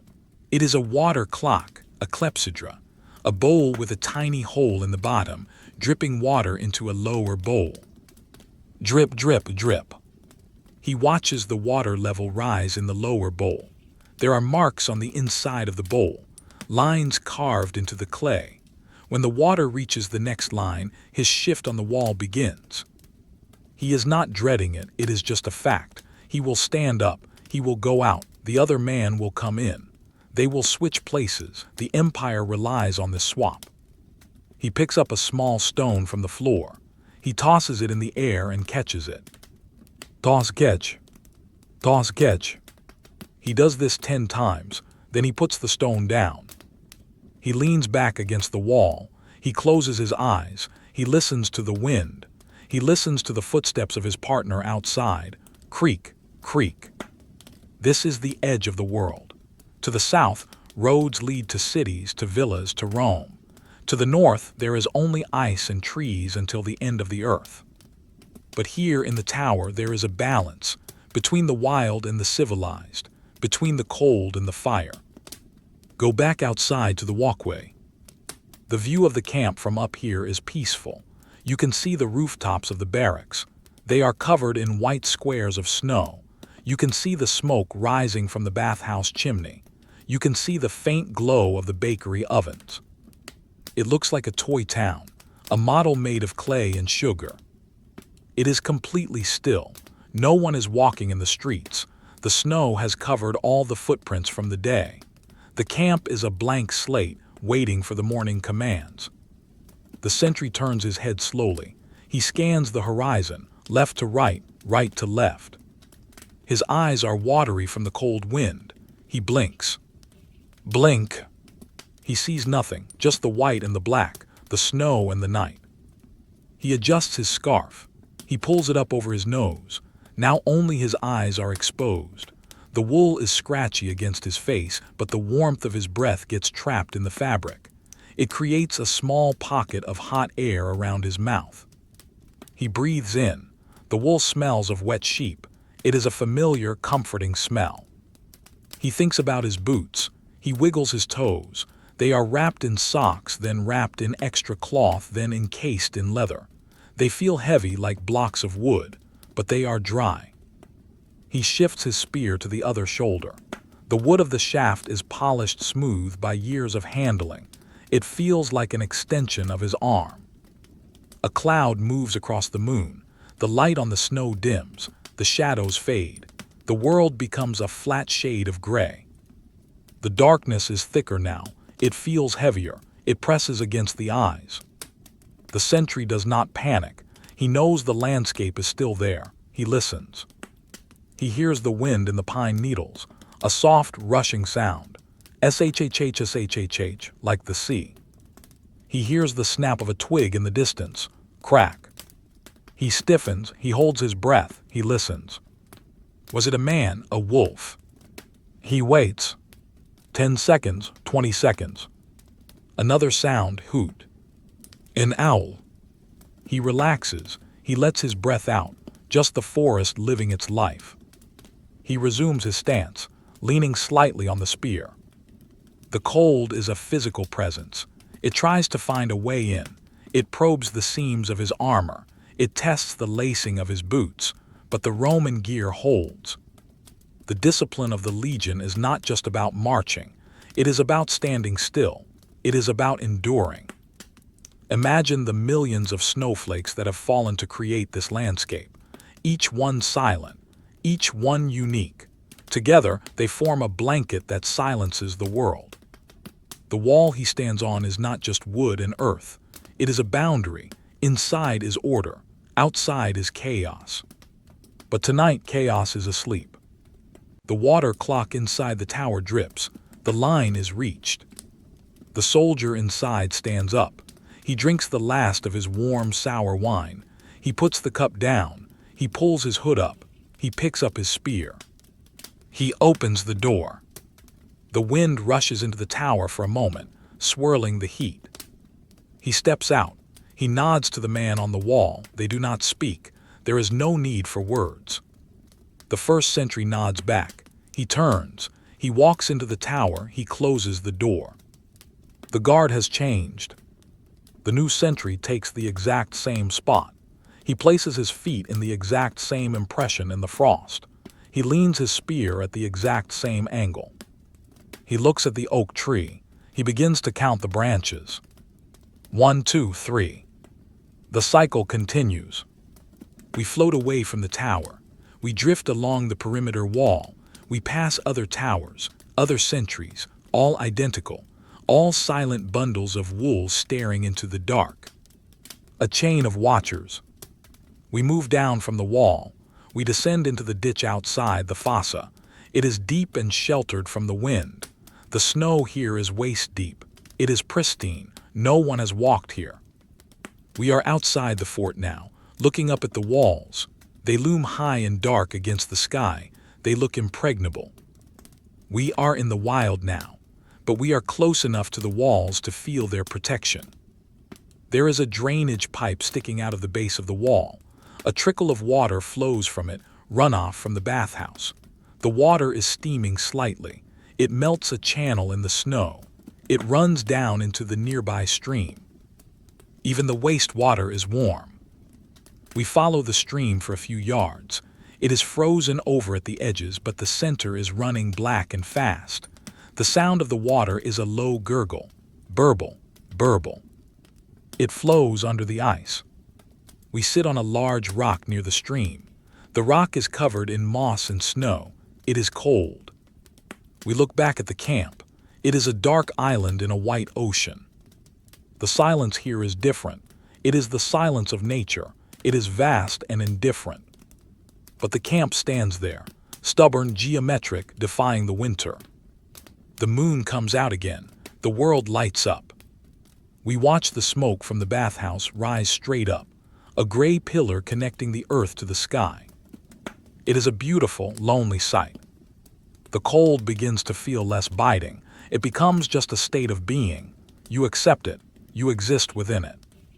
There is no need to move. The night is static. The stars are fixed.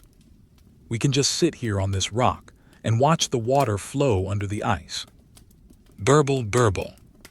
The sound washes over you. It carries away any thoughts. It leaves only the sensation of the cold air and the visual of the white snow. The universe is simple, Ice, water, stone, wood. And the slow, steady heartbeat of the Legion sleeping behind the walls. Rest here, the forest is not going to wake up. The sentry is watching over you. You are safe in the shadow of the wall. We leave the frozen stream and the lonely watchtower behind. We climb back up the slope out of the ditch and pass through the heavy timber gates of the fortress.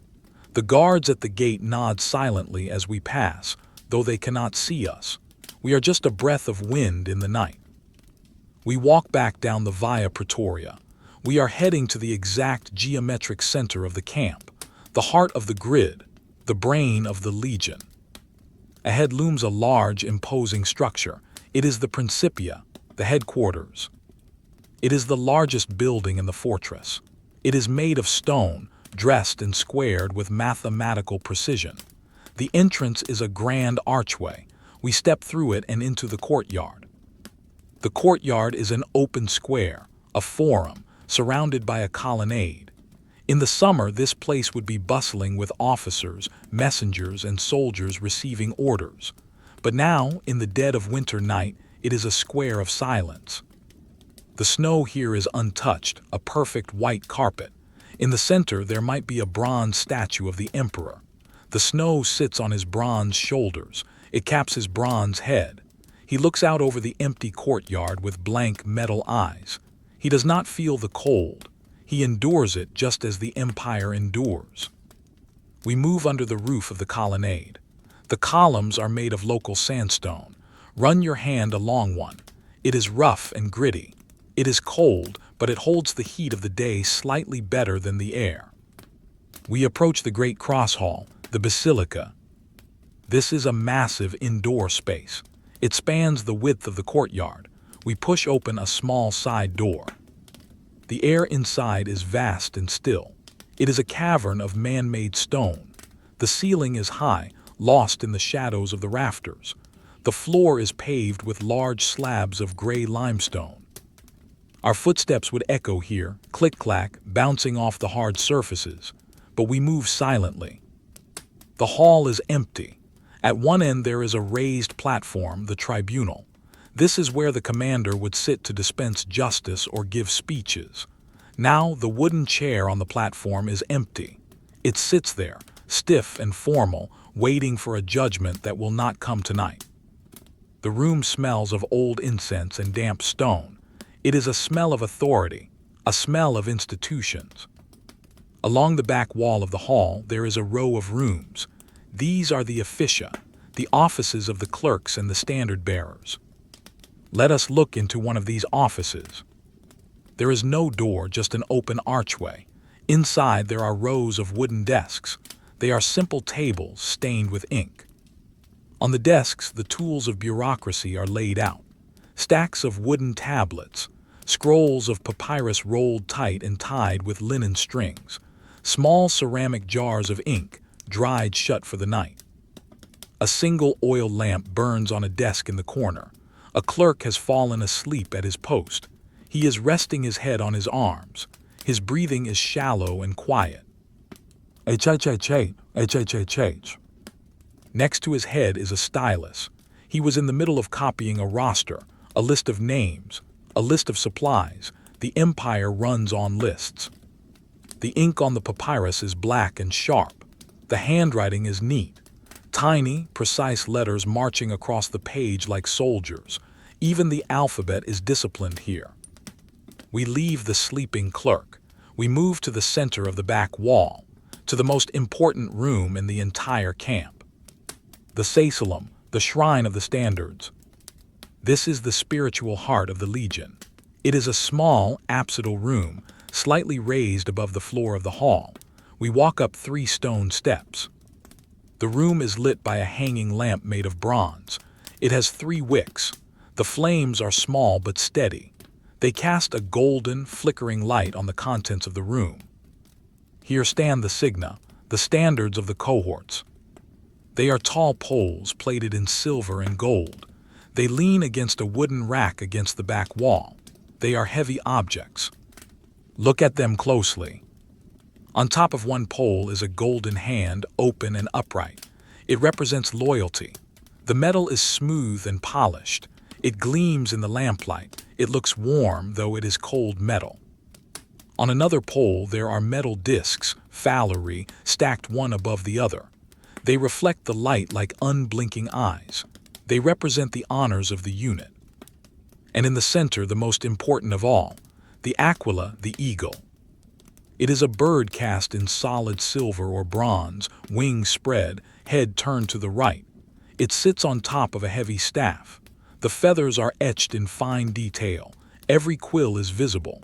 The talons grip a thunderbolt. The eagle is the soul of the legion. If it is lost, the legion dies. But tonight the eagle is safe. It is indoors. It is dry. It watches the room with a fierce metallic stare. There is a guard here. He is a signifer, a standard bearer. He is an older man, a veteran of 20 years. He wears a wolf skin over his helmet, the paws tied across his chest. The fur is gray and bristly. He is not sleeping. He is standing at attention but in a relaxed pose. He holds a spear. He leans slightly against the wall. He looks at the eagle. He has looked at this eagle every day for 2 decades. He knows every scratch on the metal. He knows the weight of it when he lifts it. He reaches out and adjusts a red ribbon tied to the staff. The ribbon is silk, imported from the Far East, thousands of miles away. It is soft and fluid. He smooths it down. Swish. He steps back. He is satisfied. The silence in the shrine is heavy. It is a respectful silence. It feels like being in a church or a library. The air is still. The dust motes dance in the light of the 3 flames. Under the floor of the shrine, there is a secret, a literal underground cave of the title. In the center of the shrine floor, there is a heavy iron grating, a trapdoor. It is locked with a complex mechanism. Let us pass through the grate. Let us go down. We descend a narrow stone staircase. It is steep and dark. The air gets colder as we go down. It smells of damp earth and cold metal. We are in the aerarium, the strong room. This is where the pay chest is kept, the savings of the soldiers. The room is small, carved out of the bedrock beneath the camp. The walls are rough stone, glistening with moisture. There is no light here, except for the faint glow filtering down from the shrine above. In the center of the room sits a massive chest. It is made of oak, bound with thick bands of iron. It looks like a solid block of weight. Inside that chest are thousands of coins, silver denarii, brass sestertii. Imagine the coins inside. They are piled on top of each other, cold metal touching cold metal.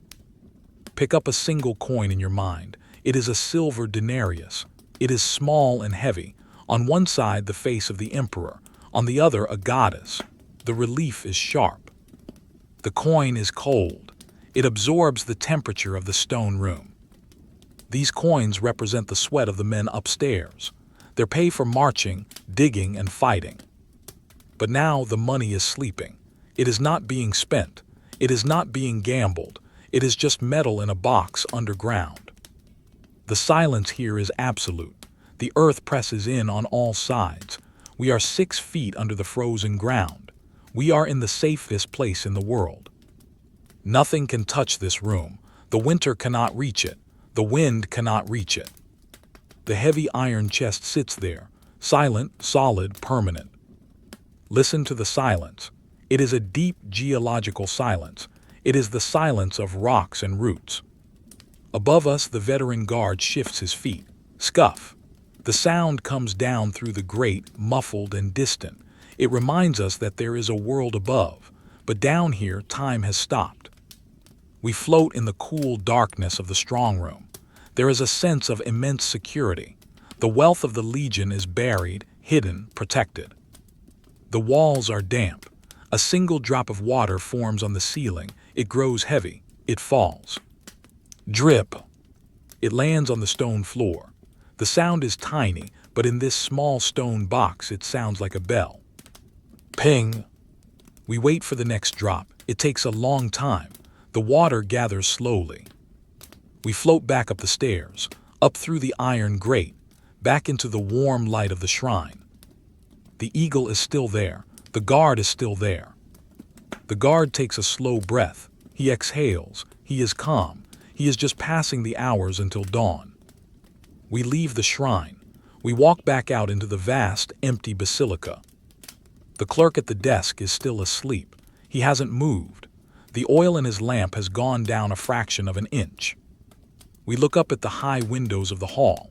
They are gray squares against the black walls. The moonlight is trying to get in, but the glass is thick and clouded. The building feels like a fortress within a fortress, walls inside walls. We walk towards the entrance.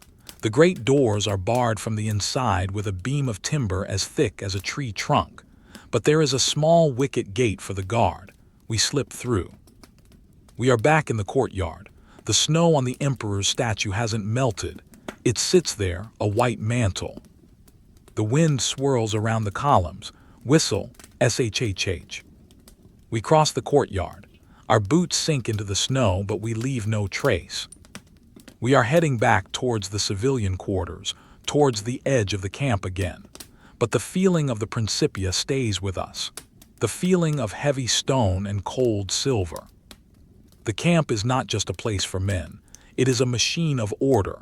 Even when everyone is asleep, the order remains. The lists are on the desks. The standards are in the rack. The coins are in the chest. Everything is where it should be. This is the Roman way, a place for everything. We walk past a row of workshops on our way out, the fabrici. They are dark and silent now. The hammers are resting on the anvils. The saws are hanging on the walls. Smell the air as we pass. It smells of cold iron and sawdust. In one window, there is a faint glow. A smith has banked his fire for the night, covering the coals with ash to keep them smoldering until morning. A thin wisp of smoke rises from the chimney. It is a smell of industry paused. The camp is a sleeping giant. It has muscles, the soldiers, a stomach, the granary, legs, the stables, and a brain, the Principia. And right now, the whole body is at rest. The night is deep. We are past the middle of it now. The time known as the Gallicinium, the time when the rooster would crow, but it is too early yet. Even the roosters are asleep. There is only the moon, the snow, and the stone. We walk slowly. There is no destination anymore. We are just drifting through the peace of the empire. The cold is familiar now. It is not an enemy. It is a blanket that keeps the world quiet. Imagine the millions of people in the empire, from the sands of Syria to the snows of Britannia. Most of them are asleep right now, a vast, synchronized wave of rest. And here in this remote outpost, we are part of that wave. We stop by a well in the middle of a small square. The water in the bucket is frozen solid, a disk of ice. We look at the ice. It is clear and black. It reflects the stars. Everything is frozen. Everything is still. We are nearing the end of our journey through the night. The final hours of darkness are approaching, but they are the quietest hours, the hours when the sleep is deepest. The guard at the shrine is probably leaning a bit heavier on his spear now. The baker is probably staring into the fire, lost in thought. The horse is probably dreaming of green grass. We are all waiting for the sun, but not yet. For now, we have the night. We have the safety of the walls. We have the warmth of the wool. We stand by the well and listen to the silence one last time before moving to our final resting place. There is no sound, no wind, no voices, no movement. Just the presence of the winter.